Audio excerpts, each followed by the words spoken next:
أما بعد أعوذ بالله من الشيطان الرجيم بسم الله الرحمن الرحيم نبئ عبادي أني أنا الغفور الرحيم وأن عذابي هو العذاب الأليم وقال الله تعالى في مقام آخر إن رحمتي وسعت كل شيء وقال الله تعالى في مقام آخر إن رحمة الله قريب من المحسنين وقال رسول الله صلى الله عليه وسلم قال الله تعالى كنت كنزا مخفيا فأحببت أن أعرف فخلقت الخلق سبحان ربك رب العزة عما يصفون وسلام على المرسلين والحمد لله رب العالمين اللهم صل على سيدنا محمد وعلى آل سيدنا محمد وبارك وسلم اللهم صل على سيدنا محمد وعلى آل سيدنا محمد وبارك وسلم اللهم صل على سيدنا محمد وعلى آل سيدنا محمد وبارك وسلم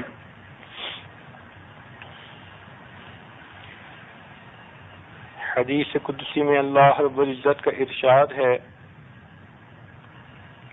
کنت کنزا مخفیا، میں ایک چھپا ہوا خزانہ تھا، فاحببت ان اعرف، میں نے پسند کیا کہ میں پہچانا جاؤں، فخلقت الخلق، بس میں نے مخلوق کو پیدا کر دیا۔ مخلوق کے پیدا ہونے کا بنیادی سبب یہ رہا کہ اللہ رب العزت کو یہ بات پسند آئی کہ لوگ میری معرفت حاصل کریں، میری عظمتوں سے واقف ہوں۔ چونکہ مخلوق کی تخلیق کا سبب محبت بنی، اس لیے ہمارے مشائخ محبت کو تعین اول کہتے ہیں۔ یہ محبت اللہ رب العزت نے اپنی ساری مخلوق میں تقسیم فرمائی۔ ہر مخلوق نے اپنی اپنی استعداد کے مطابق اس میں حصہ پایا۔ یہ محبت ذی روح چیزوں کو بھی ملی اور جو غیر ذی روح ہیں ان کو بھی ملی۔ پوری دنیا پہ محبت کا راج ہے۔ آپ نے دیکھا ہوگا کہ لوہا مقناطیس کی طرف بے اختیار کھنچتا ہے۔ یہ جمادات میں یعنی چیزوں میں محبت کی دلیل ہے۔ جو بھی چیز اوپر سے پھینکیں وہ زمین پر گرتی ہے، یہ جمادات میں محبت کی دلیل ہے۔ پرندوں نے حصہ پایا، جانوروں نے حصہ پایا، انسانوں نے حصہ پایا۔ مل جل کر رہنا تھا۔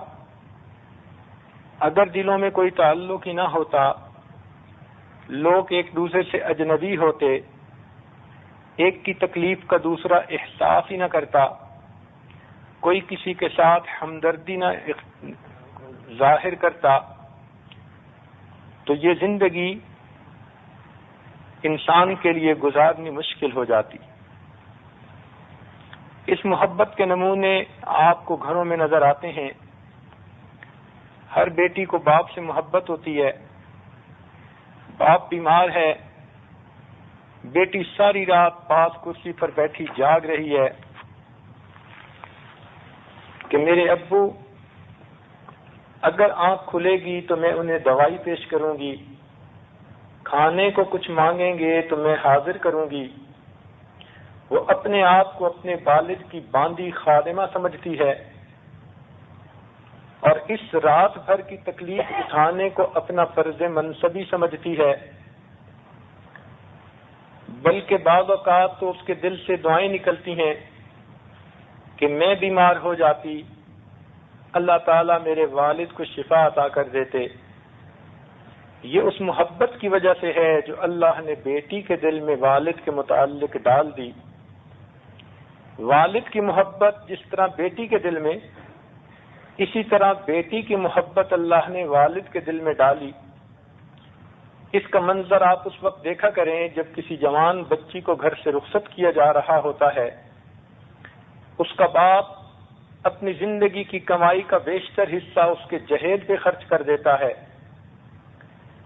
اور جب یہ رخصت ہو رہی ہوتی ہے تو باپ کی آنکھوں سے آنسو ہوتے ہیں۔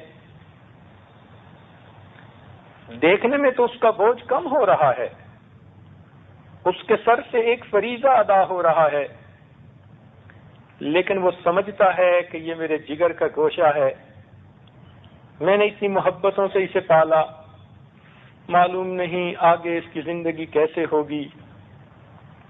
ہم نے بیٹی اور باپ کو لپٹ کے ایسے روتے دیکھا کہ شاید لوگ کسی کی موت پہ بھی اتنا روتے ہوں۔ تو جدائی کے وقت بیٹی اور باپ کا رونا اس محبت کی ایک دلیل ہے۔ بھائی اور بہن کے دل میں اللہ رب العزت نے محبت ڈالی۔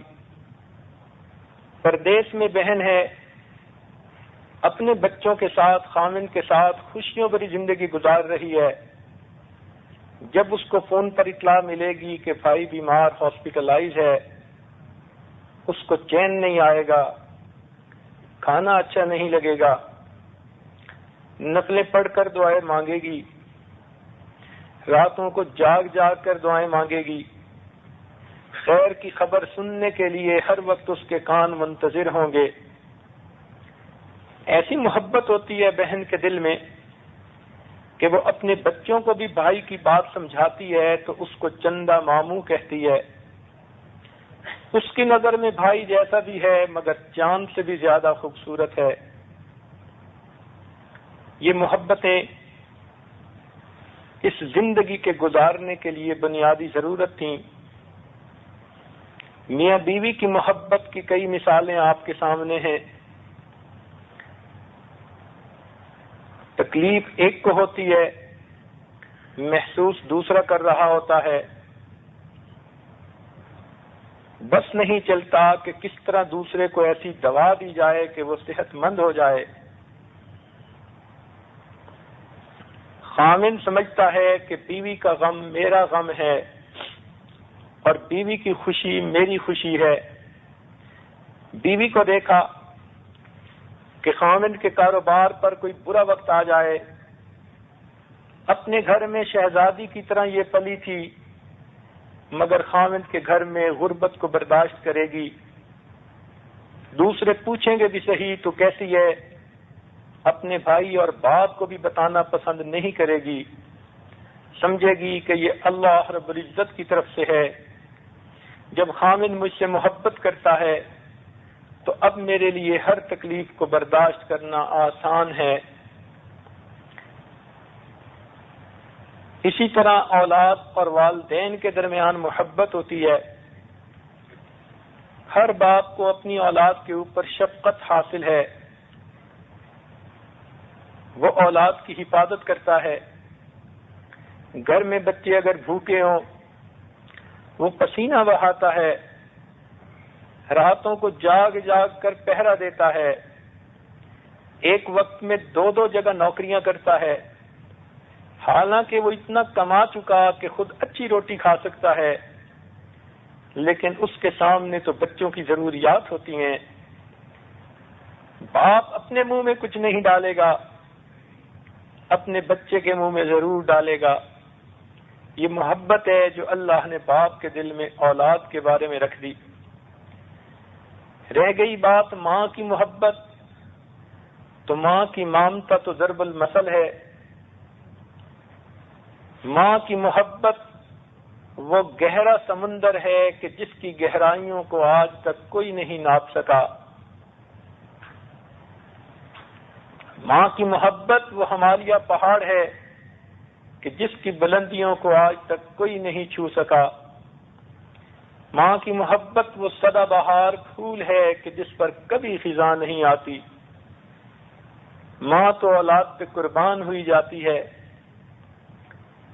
اور یہ صرف انسانوں میں نہیں، پرندوں میں دیکھ لیجئے. چڑیا ایک ننھی سی جان ہے،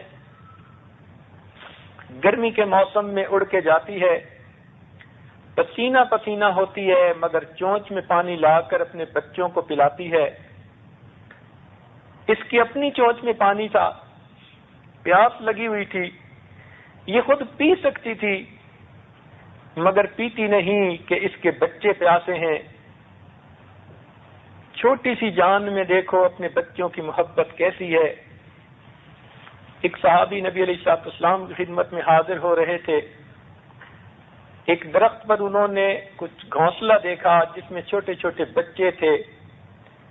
چڑیا کہیں گئی ہوئی تھی، ان کو وہ پیارے لگے، اچھے لگے، انہوں نے ان کو اٹھا لیا.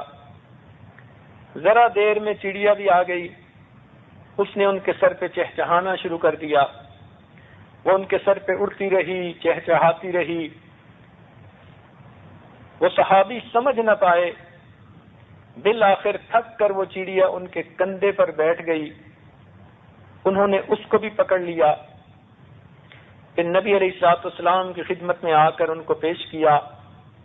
اے اللہ کے نبی، یہ بچے کتنے پیارے خوبصورت ہیں، اور واقعہ بھی سارا سنایا. نبی علیہ الصلوۃ والسلام نے بات سمجھائی کہ ماں کے دل میں بچوں کی اتنی محبت تھی کہ پہلے تو یہ تمہارے سر پہ اڑتی رہی، فریاد کرتی رہی، میرے بچوں کو آزاد کر دو، میں ماں ہوں، مجھے بچوں سے جدا نہ کرو. مگر آپ سمجھ نہ سکے تو اس ننھی سی جان نے یہ فیصلہ کیا کہ میں بچوں کے بغیر تو رہ نہیں سکتی، میں اس آزادی کا کیا کروں کہ میں بچوں سے جدا ہوں. اس لیے تمہارے کندھے پر آ کر بیٹھ گئی، اگرچہ میں قید ہو جاؤں گی مگر بچوں کے تو ساتھ رہوں گی.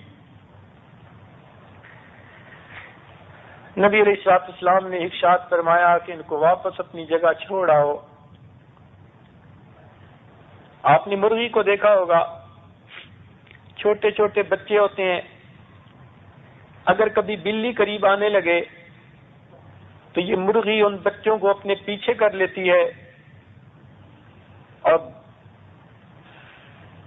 بلی کے سامنے ڈٹ کر کھڑی ہو جاتی ہے.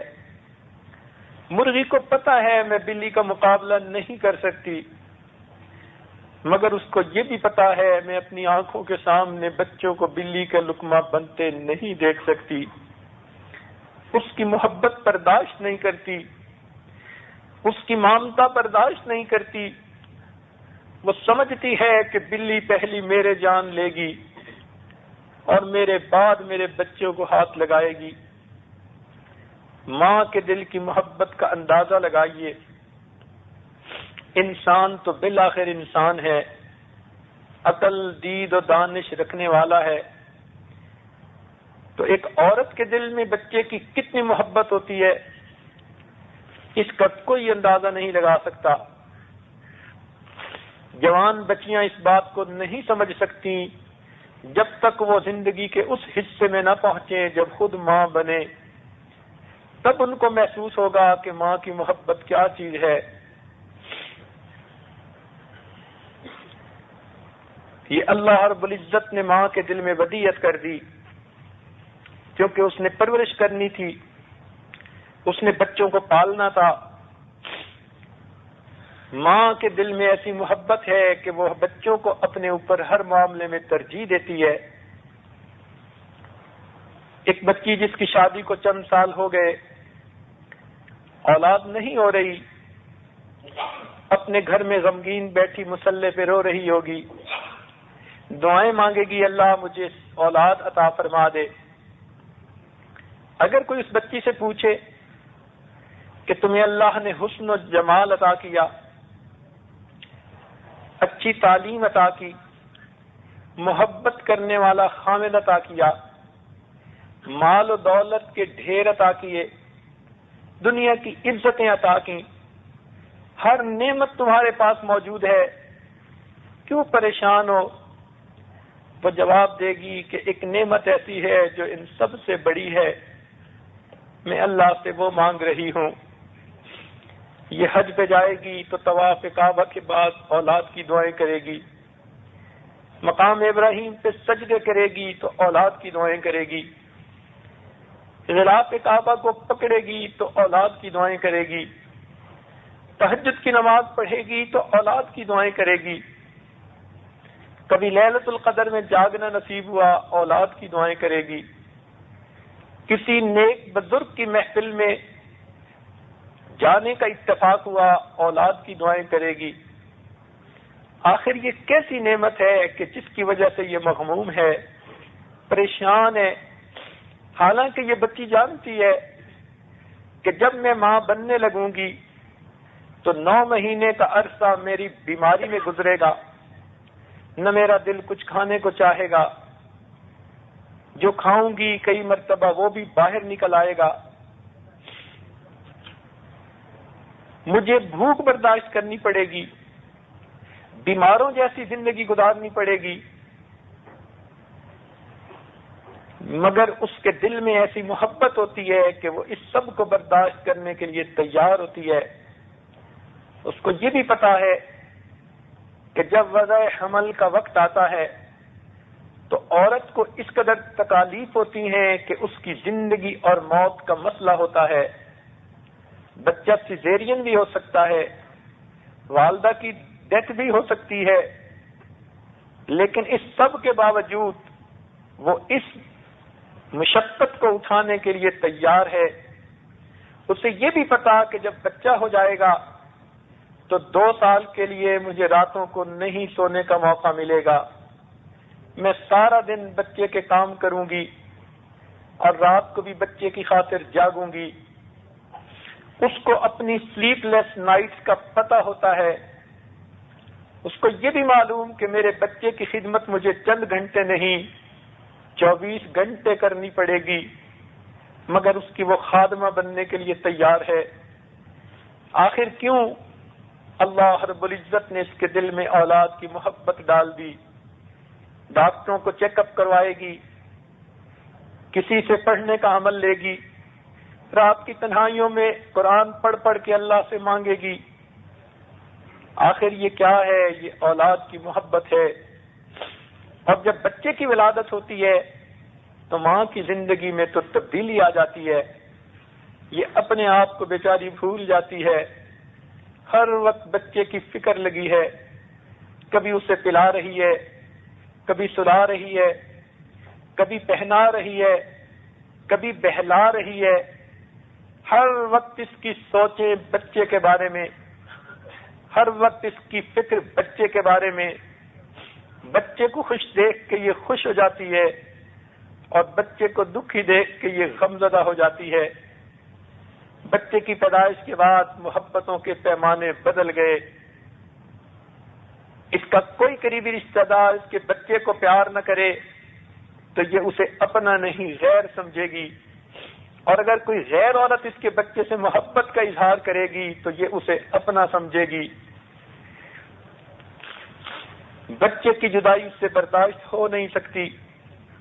کبھی اپنے بہن کے گھر بچے کو بھیج دیا، تھوڑی دیر کے بعد فون کرتی ہے کہ جلدی پہنچا دیں، اور جب بچہ اس کی گود میں آتا ہے یہ سمجھتی ہے کہ ساری دنیا کی خوشیاں میری گود میں آ گئیں۔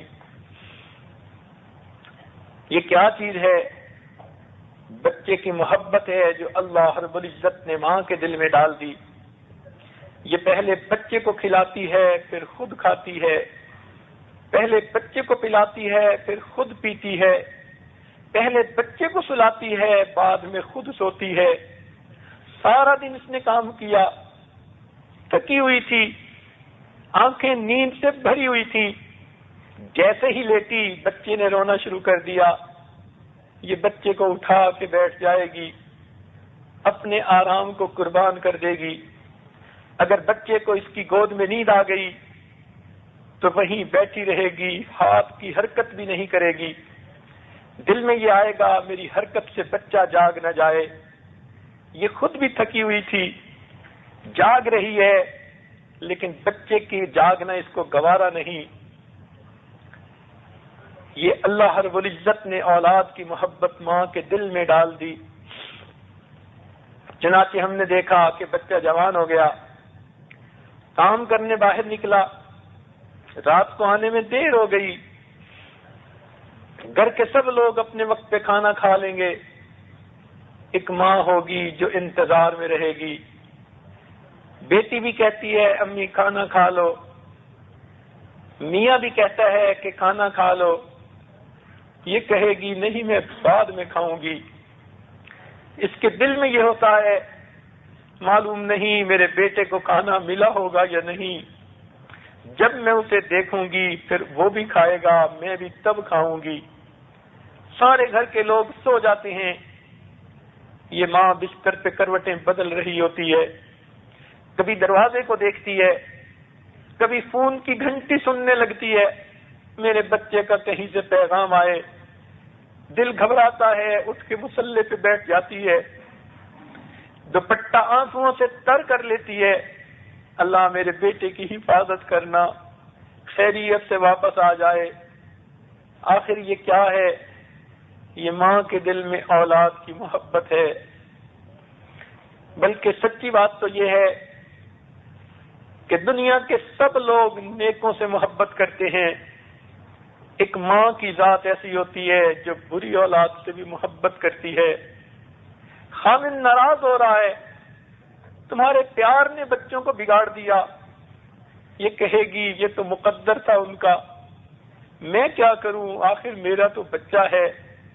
باپ غصے میں کہہ جائے گا بچے کو کہ گھر سے چلے جاؤ، ماں کبھی اپنی زبان سے کہہ نہیں سکتی. یہ نیک اولاد سے بھی محبت کرتی ہے اور اپنی گنہگار اولاد سے بھی محبت کرتی ہے. اللہ رب العزت نے اس کے دل کو ممتا سے بھر دیا. یہ وہ نعمت ہے جو بازار سے نہیں مل سکتی. ممتا وہ نعمت ہے کہ جس کی قیمت کوئی نہیں ادا کر سکتا، اور اس کو ماں کے سوا کوئی دوسرا سمجھ بھی نہیں سکتا. اس لیے اللہ رب العزت نے شریعت میں ماں کا بڑا مقام بنا دیا. کہتے ہیں کہ ماں کی دعا جنت کی ہوا ہوتی ہے. جو محبت کی نظر اپنی والدہ کے چہرے پر ڈالتا ہے، اللہ رب العزت ایک حج یا عمرے کا ثواب عطا فرما دیتا ہے. صحابہ نے پوچھا اے اللہ کے نبی جو بار بار محبت عقیدت سے دیکھے، فرمایا جتنی بار دیکھے گا اتنی بار حج یا عمرے کا ثواب پائے گا. اس لیے ہمارے مشائخ نے فرمایا کہ ماں کے قدموں کو بوسہ دینا کعبے کی دہلیز کو بوسہ دینے کے برابر ہے، اس لیے کہ ماں کے قدموں میں جنت ہوتی ہے.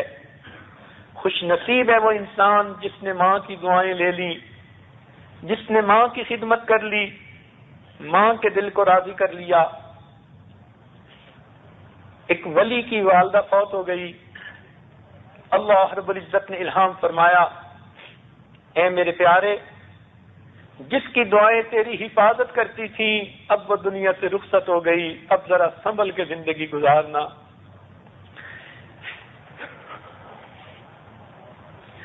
ماں کی دعائیں اولاد کے گرد پہرا دیتی ہیں. اولاد کو نہیں پتا ہوتا ماں کب کب کہاں کہاں بیٹھی دعائیں دے رہی ہوتی ہے. یہ بڑھاپے کی وجہ سے ہڈیوں کا ڈھانچہ بن جائے پھر بھی اولاد کے لیے رحمت شفقت کا سایہ ہوتی ہے. ہمیشہ اولاد کا اچھا سوچتی ہے، بلکہ اولاد کی طرف سے تکالیف بھی پہنچے تو جلدی معاف کر دیتی ہے. دنیا میں ماں سے زیادہ جلدی معاف کرنے والا کوئی نہیں. یہ اپنے بچے کی تکلیف دیکھ نہیں سکتی، اسی لیے ماں کا حق 3 بار بتایا، چوتھی بار والد کا حق بھی بتایا. اس لیے کہ ماں بچے کی پیدائش میں مشقت اٹھاتی ہے اور باپ کا حصہ شہوت کے ساتھ ہوتا ہے. ماں کا نطفہ رحم کے زیادہ قریب ہوتا ہے کہ سینے سے آتا ہے، باپ کا نطفہ پشت سے دور سے آتا ہے، اس لیے ماں کے دل میں اولاد کی محبت اللہ نے زیادہ ڈالی۔ حضرت سلیمان علیہ السلام کے زمانے میں 2 عورتیں تھیں، چھوٹے چھوٹے ایک جیسے بچے اٹھائے ہوئے تھے، جنگل میں سے جا رہی تھی، ایک بھیڑیا آیا اور اس میں سے ایک عورت کے بچے کو چھین لیا اور بھاگ گیا۔ تھوڑی دیر کے بعد اس عورت کے دل میں یہ خیال آیا کہ یہ دوسری عورت کا بچہ میں لے لوں۔ اس نے جھگڑا شروع کر دیا، معاملہ حضرت سلیمان علیہ السلام تک پہنچا۔ دونوں اپنا حق جتلاتی ہیں، وہ کہتی ہے اس کے بچے کو بھیڑیا لے گیا، وہ کہتی ہے اس کے بچے کو بھیڑیا لے گیا۔ سلیمان علیہ السلام نے فرمایا چھری لاؤ، میں اس بچے کے 2 ٹکڑے کرتا ہوں اور دونوں میں آدھا آدھا تقسیم کر دیتا ہوں۔ ان میں سے ایک نے جب یہ سنا فیصلہ تو وہ کہنے لگی ٹھیک ہے، لیکن جب دوسری نے سنا تو رونا شروع کر دیا، کہنے لگی میرے بچے کے ٹکڑے نہ کرو، اس دوسری عورت کو دے دو، یہی پالے گی، کم از کم میرا بچہ زندہ تو رہے گا۔ آپ سمجھ گئے کہ یہ اس ماں کا بیٹا ہے، آپ نے اسے عطا فرما دیا۔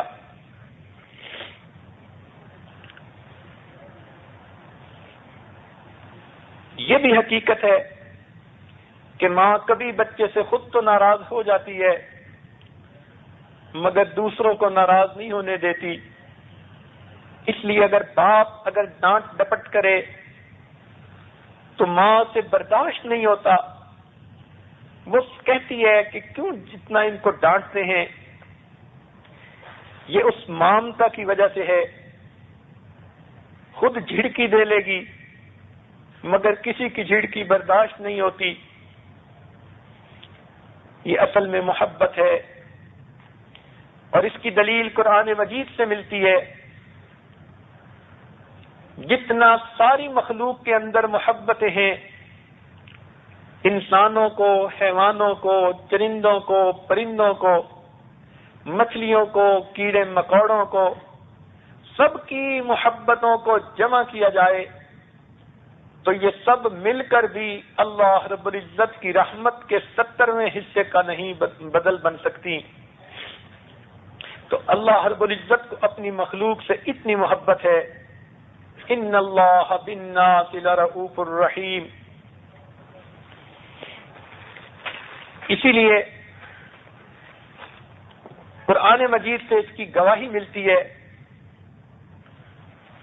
سنیے اور ذرا دل کے کانوں سے سنیے، قرآن عظیم الشان گواہی دے رہا ہے۔ غزوہ احد میں صحابہ سے ایک بھول ہوئی، چند صحابہ کو نبی علیہ الصلوۃ والسلام نے پہاڑی پر کھڑا کیا تھا۔ جب فتح ہوئی، کافر پسپا ہوئے، وہ سمجھے ڈیوٹی مکمل ہو گئی، غلط فہمی کی بنا پر نیچے اتر آئے۔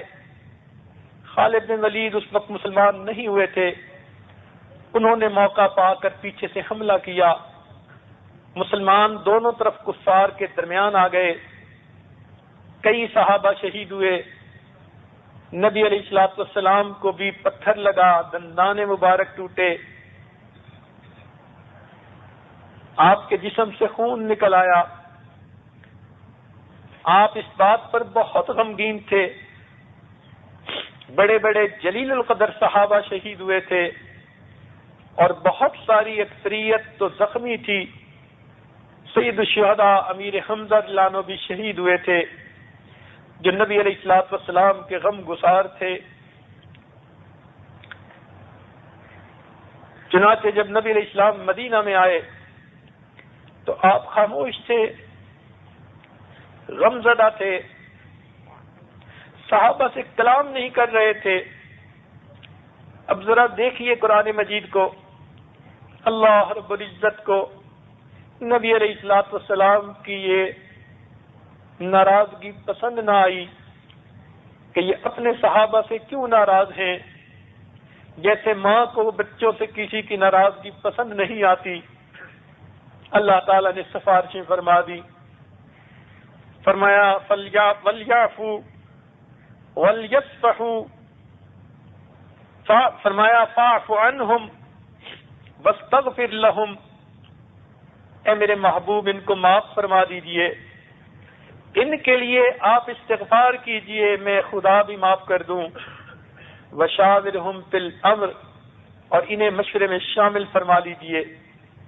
تو دیکھو اللہ رب العزت مومنین کی سفارش فرماتے ہیں. ان سے یہ نہ برداشت ہوا کہ میرے محبوب صحابہ سے کیوں ناراض ہیں.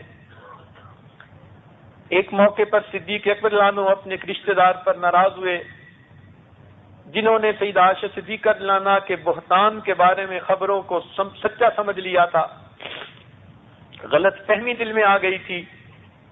صدیق اکبر رضی اللہ عنہ نے دل میں سوچا میں ہر مہینے ان کو کچھ پیسے دیتا ہوں امداد کے طور پر، نہ میں وہ تعلق رکھوں گا نہ میں امداد بھیجوں گا. رب کریم نے بہتان لگانے والے منافقین کو ڈانٹ پلائی. جو صحابہ ان کی باتوں میں آ گئے تھے ان کو بھی سرزنش فرمائی، خود ڈانٹ ڈپٹ کر لی، مگر صدیق اکبر کو ناراض نہ ہونے دیا. فرمایا کہ ان لوگوں کو چاہیے جو فضل والے ہیں، وَلْيَعْفُوا وَلْيَصْفَحُوا أَلَا تُحِبُّونَ أَن يَغْفِرَ اللَّهُ لَكُمْ، ان کو چاہیے یہ ان کو معاف کر دے، ان کے ساتھ محبت کا تعلق رکھیں. کیا یہ نہیں چاہتے کہ اللہ تعالیٰ ان کو معاف کر دے؟ صدیق اکبر رضی اللہ عنہ نے جب یہ آیات سنی آپ نے دل سے بھی معاف کر دیا اور آئندہ ان کو دگنا مہانہ دینے کا ارادہ فرما لیا. تو سوچنے کی بات ہے کہ جس طرح ماں خود ڈانٹ ڈپٹ کر لیتی ہے، کسی کو اولاد کو ڈانٹنے کا موقع نہیں دیتی، یوں لگتا ہے کہ اللہ رب العزت کو بھی ایمان والوں سے ایسی محبت ہے. خود ناراض ہو لیا، ڈانٹ لیا، لیکن اپنے محبوب کی ناراضگی پسند نہ آئی، ان کو فرما دیا کہ آپ ان کو معاف فرما دیجئے. سیدنا صدیق اکبر رضی اللہ عنہ کی ناراضگی پسند نہ آئی، ان کو بھی سمجھا دیا کہ معاف کر دو، کیا تم نہیں چاہتے کہ تمہیں اللہ معاف کر دے؟ تو یہاں نقطہ سمجھنے کا یہ ہے کہ جو پروردگار دوسروں کی ناراضگی کو برداشت نہیں کرتا، وہ اگر خود کسی بات پہ ناراض ہو تو اس کو کیسے برداشت کرے گا کہ وہ ناراض رہے؟ اس لیے اللہ رب العزت کی یہ چاہت ہے میرے بندے گناہوں سے سچی توبہ کرے، میرے در پر آ کر معافی مانگ لیں اور میں ان کو معاف کر دوں. بچہ اپنی ماں سے جب بھی معافی مانگتا ہے ماں جلدی معاف کر دیتی ہے. اللہ رب العزت تو اس سے بھی زیادہ اپنے بندوں پر، مومنین پر مہربان ہے. اس لیے اللہ رب العزت سے معافی مانگنا بہت آسان ہے. اور بالخصوص رمضان المبارک کے مہینے میں جو رحمتوں کا مہینہ ہے، پروردگار کی رحمتوں اور مغفرتوں کے دروازے کھل جاتے ہیں. تو اب تو مغفرت حاصل کرنے کے لیے بہانے کی ضرورت ہے. یہ ہماری خوش نصیبی ہے، ہم رمضان مبارک کے آخری عشرے میں زندہ ہیں. اللہ نے ہمیں سنہری موقع دے دیا. اپنے گزرے ہوئے گناہوں پر اللہ کے سامنے نادم اور شرمندہ ہو جائیے، معافی مانگ لیجئے، پروردگار عالم معاف فرما دیں گے. ہمارے سر سے گناہوں کا بوجھ ہٹ جائے گا. ماں جتنی بھی ناراض ہو بچے کی تکلیف نہیں دیکھ سکتی، معاف کر دیتی ہے.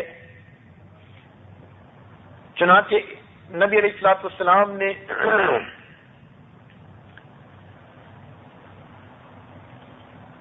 ایک مرتبہ ایک قافلے کو دیکھا. ایک ماں پریشان تھی، اس کو اپنے سر پہ دوپٹے کا ہوش بھی نہیں تھا. اس کا بیٹا گم ہو گیا تھا، وہ بھاگی پھر رہی تھی، لوگوں سے پوچھتی تھی کسی نے میرے بیٹے کو دیکھا ہو مجھے بتا دے. یہ منظر بھی عجیب ہوتا ہے کہ جب ماں کا جگر گوشہ اس سے جدا ہو اس پر کیا گزرتی ہے، اس کا دل مچھلی کی طرح تڑپ رہا ہوتا ہے، الفاظ میں بیان نہیں کر سکتی کہ اس پر کیا مصیبت ٹوٹ پڑتی ہے، اس کی آنکھیں تلاش کر رہی ہوتی ہیں میرا بیٹا مجھے نظر آ جائے۔ نبی علیہ السلام نے صحابہ سے پوچھا، یہ ماں اپنے بیٹے کی وجہ سے اتنی پریشان ہے، اگر اسے بیٹا مل جائے تو کیا یہ اس کو آگ میں ڈال دے گی؟ صحابہ نے کہا، اے اللہ کے نبی، کبھی نہیں ڈالے گی، اتنی محبت ہے اس کو بچے سے، یہ تو گوارا نہیں کرے گی۔ نبی علیہ السلام نے فرمایا، جس طرح ماں اپنے بچے کو آگ میں ڈالنا گوارا نہیں کرتی، اللہ رب العزت بھی مومن بندے کو آگ میں ڈالنا گوارا نہیں فرماتے۔ تو اللہ رب العزت سے معافی مانگنی تو بہت آسان ہے، اس لیے کہ ان کی محبت تو ساری دنیا کی ماؤں سے بھی 70 گنا زیادہ ہے۔ حدیث پاک میں آتا ہے، ایک نوجوان صحابی تھے، اپنی ماں کو ناراض کر رکھا تھا، کوئی تکلیف پہنچائی تھی، ناراض ہو کر دھکا دیا تھا اور ماں کو چوٹ سخت آ گئی تھی، تو وہ دل سے ناراض تھی۔ اب اس کی موت کا وقت آ گیا، سکرات موت طاری ہیں مگر موت نہیں آتی۔ نبی علیہ السلام کی خدمت میں عرض کی گئی، ارشاد فرمایا کہ میں خود چلتا ہوں، آپ تشریف لائے، صورتحال معلوم کی، آپ نے والدہ کو سفارش فرمائی اپنے بیٹے کو معاف کر دے، وہ کہنے لگی میں ہرگز معاف نہیں کروں گی، اس نے مجھے اتنا دکھ دیا، اتنا ستایا کہ میں اسے معاف کر ہی نہیں سکتی۔ جب آپ نے دیکھا کہ یہ اپنی بات پر ڈٹی ہوئی ہے تو نبی علیہ السلام نے فرمایا، اچھا لاؤ آگ کے لیے لکڑیاں اکٹھی کرو۔ جب اس نے یہ سنا تو وہ پوچھنے لگی، لکڑیاں کیوں منگوا رہے ہیں؟ آپ نے فرمایا، آگ جلائیں گے اور پھر تیرے بیٹے کو اس آگ میں ڈالیں گے، تو اس سے راضی تو نہیں ہو رہی؟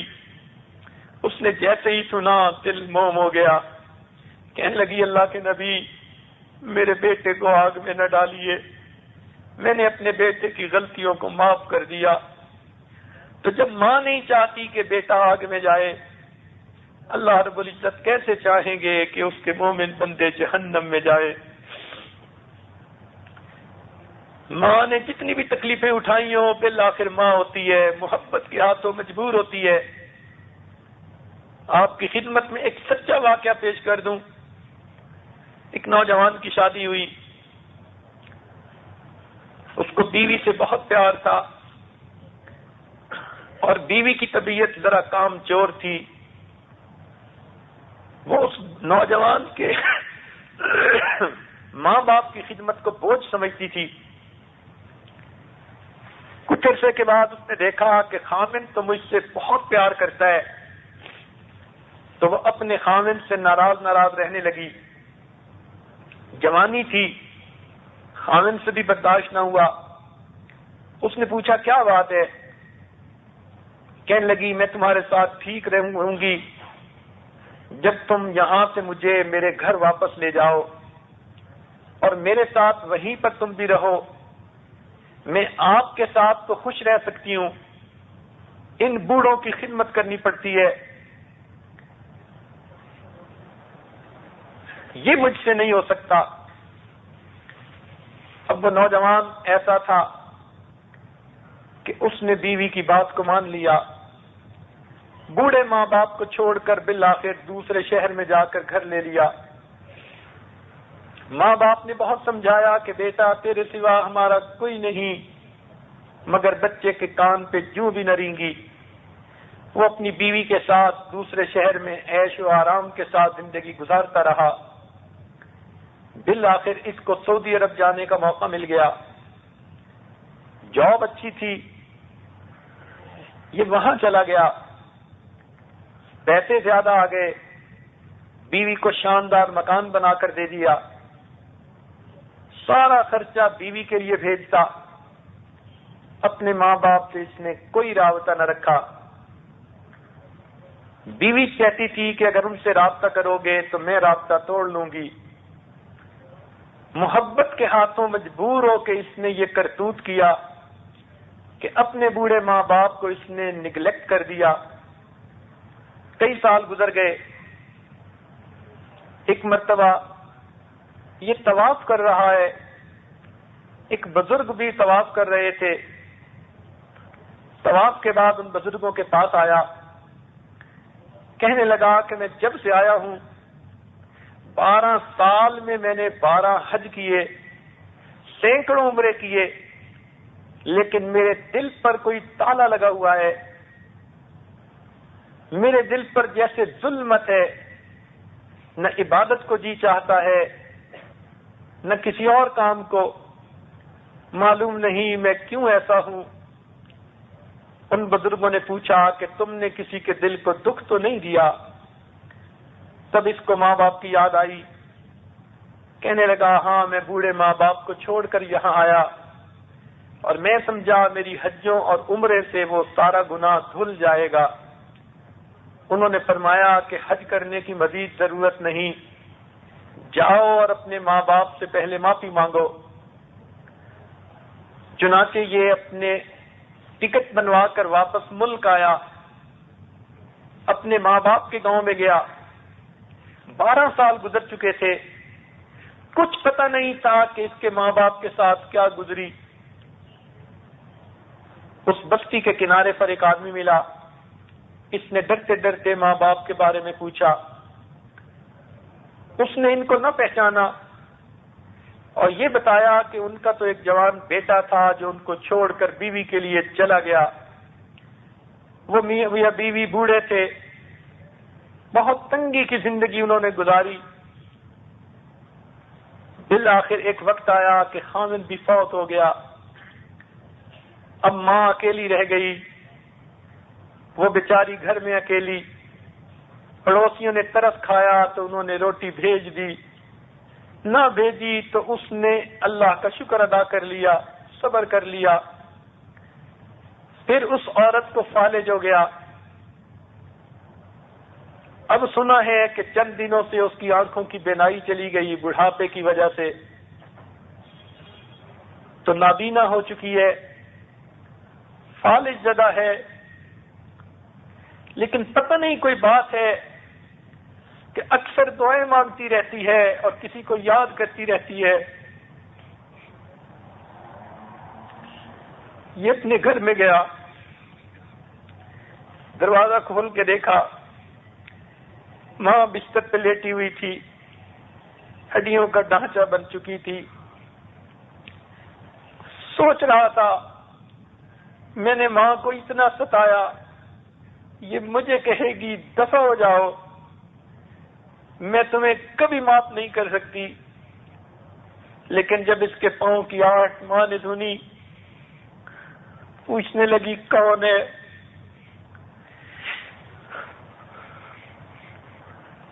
اس نے جواب دیا میں آپ کا بیٹا ہوں. ماں کی آنکھوں سے آنسو آ گئے. بیٹے تو نے بہت انتظار کروایا،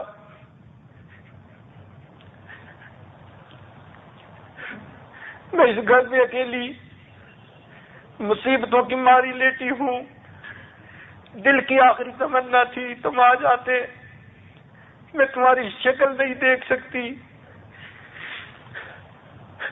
تمہاری آواز تو سن سکتی ہوں. بیٹے تمہارا چہرہ کہاں ہے؟ مجھے ہاتھ لگانے دو. بیٹے قریب آؤ، میرے سینے سے لگ جاؤ.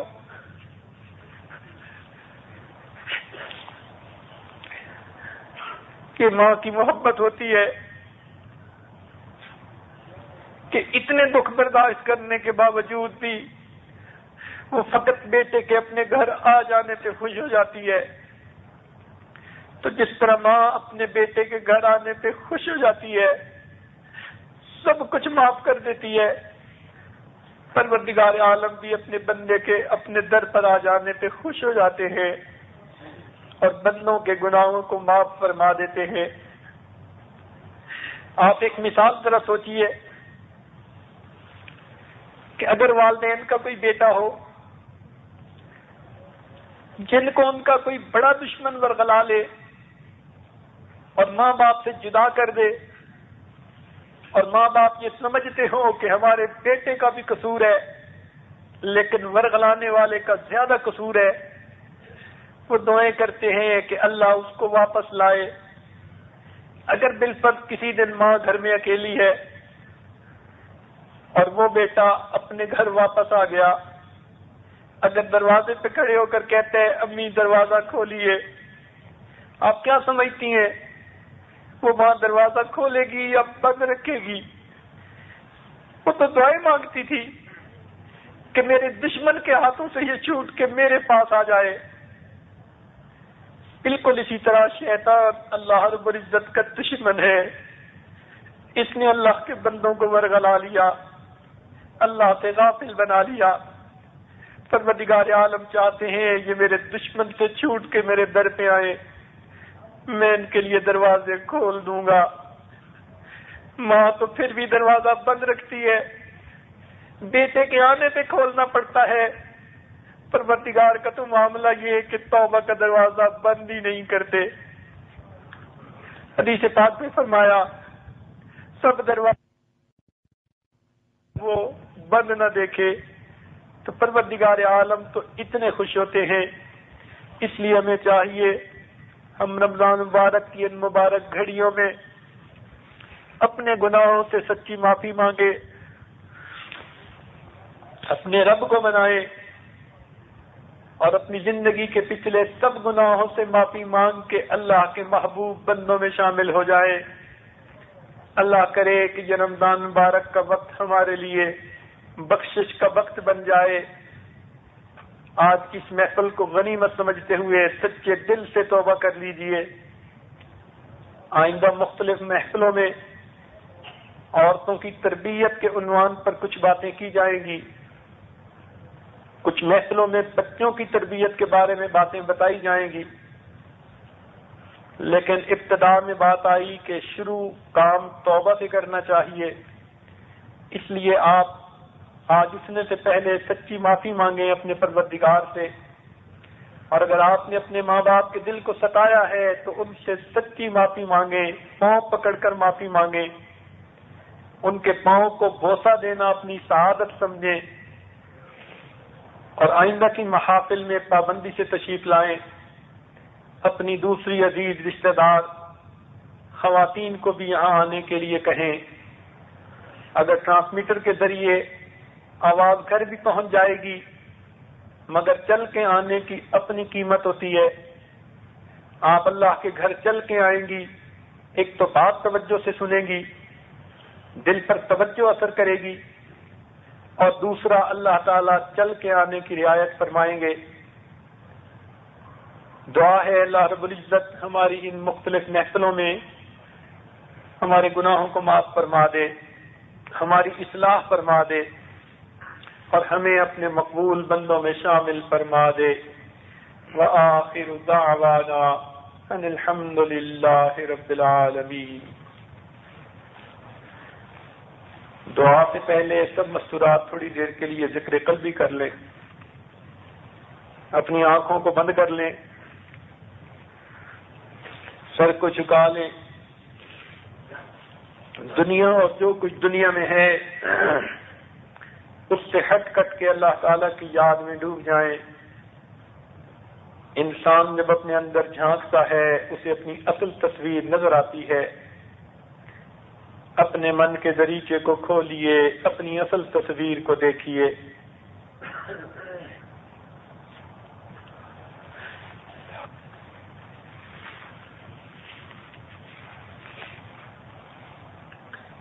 اللہ کو اپنا بنا لو، اللہ کو اپنا بنا لو،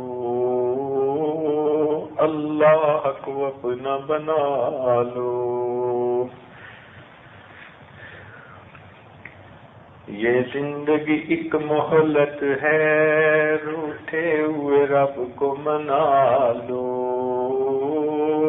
اللہ کو اپنا بنا لو۔ اب سب رشتوں کو چھوڑو، اللہ سے رشتہ جوڑو۔ اب سب رشتوں کو چھوڑو، اللہ سے رشتہ جوڑو۔ ہر غیر سے اب ہٹ کٹ کے اللہ سے لو لگا لو۔ اللہ کو اپنا بنا لو۔ اللہ سے دوری کیسی، اللہ سے غفلت کیسی۔ اللہ سے غفلت کیسی، اللہ سے دوری کیسی۔ اب سب وردوں کو چھوڑو، اللہ کو ورد بنا لو۔ اللہ کو اپنا بنا لو۔ اللہ کو دل میں بسا لو، اللہ کو دل میں بسا لو۔ اللہ سے لو لگا لو۔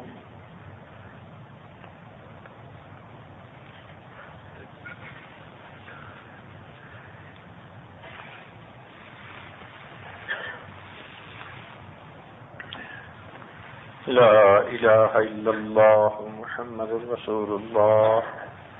دعا کیجئے۔ سبحان ربی العلی الوہاب، اللہم صلی علی سیدنا محمد وعلی آل سیدنا محمد وبارک وسلم۔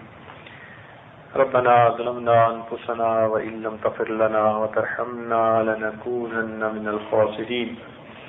اے مالک، ہمارے گناہوں کو معاف فرما، ہماری خطاؤں سے درگزر فرما، ہمارے عیبوں کی پردہ پوشی فرما۔ اللہ، ہماری نگاہوں کو پاک فرما، ہمارے دلوں کو صاف فرما، ہمارے سینوں کو اپنی محبت سے لبریز فرما، اپنے عشق کی آتش ہمارے سینوں میں پیدا فرما، ہمارے انگ انگ سے اپنے ذکر کو جاری فرما، روئے روئے سے اپنے ذکر کو جاری فرما، ہڈی ہڈی بوٹی بوٹی میں اپنی محبت پیدا فرما۔ اے اللہ، اس مبارک مہینے میں ہمارے گناہوں کی مغفرت فرما۔ اللہ، ہم سے تو چند کلو بدن بھی سر پہ اٹھایا نہیں جاتا، گناہوں کے پہاڑ سر پہ اٹھائے پھرتے ہیں، ہمارے حال پر رحمت فرمائیے۔ اللہ، ہم سے تو دو بندوں کے سامنے کی رسوائی برداشت نہیں ہوتی، قیامت کے دن محبوب کے سامنے کی رسوائی کیسے برداشت ہوگی؟ اللہ، ہم پر رحم فرما دیجئے، ہمارے گناہوں کو معاف فرما دیجئے۔ اے اللہ، آپ نے فرمایا کہ مومنوں کو چاہیے کہ دوسروں کو معاف کر دیں۔ جب آپ معافی کو اتنا پسند فرماتے ہیں تو اے مالک، ہمیں بھی معاف فرما دیجئے۔ اے اللہ، اس عشرے میں یہ آپ کے بندے اور آپ کی بندیاں آپ کے در پر آئے بیٹھے ہیں، اپنے گناہوں پہ نادم ہیں، شرمندہ ہیں۔ ہم نے بہت بڑے بڑے گناہ کیے، مگر آپ نے فرمایا کہ تم نا امید نہ ہونا، امیدیں لے کے آئے ہیں۔ اللہ، ہماری امید کو پورا کر دیجئے، رحمت کے دروازے کو کھول دیجئے۔ اے اللہ، ہم اپنے کرتوتوں کو دیکھیں تو رد کیے جانے کے لائق ہیں، شکلیں مسخ ہونے کے لائق ہیں۔ اللہ، لیکن آپ مہربانی فرما دیجئے، جب آپ نے ہمارے عیبوں کو مخلوق سے چھپایا تو اے اللہ، اب ان کو معاف فرما دیجئے، رحمت کا معاملہ کر دیجئے، ہماری توبہ کو قبول کر لیجئے، آئندہ گناہوں سے بچنا آسان فرما دیجئے۔ اللہ، جب کوئی ماں اپنے بچے کو نجاست میں لتڑا دیکھتی ہے، وہ بچے سے نفرت نہیں کرتی، بچے کو پھینک نہیں دیتی، سمجھتی ہے بیٹا میرا ہے، نادان ہے، نجاست میں لتڑا پڑا ہے، وہ بچے کو دھو لیتی ہے، سینے سے لگا لیتی ہے۔ اے مولا، ہم بھی گناہوں کی نجاست میں لتڑے پڑے ہیں، مگر بندے تو آپ ہی کے ہیں۔ اے مولا ہم سے نفرت نہ فرمائیے، ہمیں اپنے در سے دھکے نہ دیجیے، ہماری دعاؤں کو پھٹے کپڑے کی طرح منہ سے نہ مار دیجیے، اللہ ہمیں اس نفس اور شیطان کے حوالے نہ کیجیے، کسی انسان کے رحم و کرم پہ نہ چھوڑیے، حالات کے رحم و کرم پہ نہ چھوڑیے، رب کریم رحمت کا معاملہ فرمائیے۔ اے اللہ مجرم ہے آپ کے دروازے پہ کھڑے ہیں، دستک دے رہے ہیں، دروازے کھول دیجیے، میرے مولا معاف فرما دیجیے۔ اے مالک آپ سے سلو کرنا چاہتے ہیں، اپنے گھروں کو چھوڑ کر یہاں آئے بیٹھے ہیں، میرے مولا ہم جانتے ہیں ہم بہت گناہگار ہیں، مگر یہ بھی جانتے ہیں آپ کی رحمت ہمارے گناہوں سے زیادہ وسیع ہے۔ آپ نے قرآن میں فرما دیا نبی عبادی انی انا الغفور الرحیم، میرے بندوں کو بتا دو میں بڑا غفور اور بڑا رحیم ہوں۔ اے مولا بتانے کا مطلب تو یہی ہوتا ہے کہ وہ فائدہ اٹھا لے، تو رب کریم رحمت فرما دیجئے، ہمارے گناہوں کو معاف فرما دیجئے، خطاؤں سے درگزر فرما دیجئے، اور اے اللہ اس رمضان کو ہمارے لیے خوشیوں کا سبب بنا دیجئے، ہمیں نیک متقی پرہیزگار بنا دیجئے، آنے والے وقت کو گزرے وقت سے بہتر فرما دیجئے۔ دنیا میں جہاں جہاں مسلمان پریشان ہیں اللہ سب کی پریشانیوں کو دور کر دیجئے۔ اے مولا ہمارے مجاہدین بھائیوں کی مدد فرما دیجئے، اے مالک ہمارے مجاہدین بھائیوں کی مدد فرما دیجئے۔ معلوم نہیں اللہ کس کو کھانا ملتا ہے نہیں ملتا، موسم سردی کا ہے، اے مولا دشمن نے ہر طرف سے گھیرا ہوا ہے، تیری مدد چاہتے ہیں، اے مولا اپنے بندوں پر رحمت فرما، اے اللہ اپنے بندوں پر رحمت فرما، آزمائشوں سے محفوظ فرما، ہم کمزور ہیں ناپ تول کے قابل نہیں، اللہ امتحانوں میں نہ ڈال دیجیے، رب کریم رحمت کا معاملہ فرمائیے۔ اے اللہ ماں باپ بھی تو کمزور بچے کا زیادہ لحاظ کرتے ہیں، ہم آپ کے کمزور بندے ہیں، ہمارا زیادہ لحاظ فرمائیے اور ہمیں معافی عطا فرما دیجیے۔ اے اللہ جن دوست احباب نے دعاؤں کے پیغامات دیے، رکے لکھے وعدے لیے، یا جن کے ہم پر حقوق اور احسانات ہیں ان سب کو ان دعاؤں میں شامل فرما لیجیے۔ اے اللہ مدارس عربیہ کی حفاظت فرما، دعوت و تبلیغ کے کام کی حفاظت فرما، تزکیہ و احسان کے کام کی حفاظت فرما، اقامت دین کی کوششوں کی اے اللہ حفاظت فرما، اور رب کریم ہماری ان دعاؤں کو اپنی رحمت سے قبول فرما۔ اے مولا جو مانگا وہ بھی عطا فرما، مانگنا چاہیے تھا نہیں مانگ سکے وہ بھی عطا فرما۔ آج کی اس محفل میں ہمارے والدین عزیز اقارب مشائخ رشتہ دار دوست احباب جو فوت ہو چکے ان سب کی مغفرت فرما، جن کی آپ نے مغفرت کر دی قرب کے اعلیٰ درجات عطا فرما۔ ربنا تقبل منا انك انت السميع العليم تب علينا انك انت التواب الرحيم صلى الله تعالى على حبيبه سيدنا محمد وآله وأصحابه أجمعين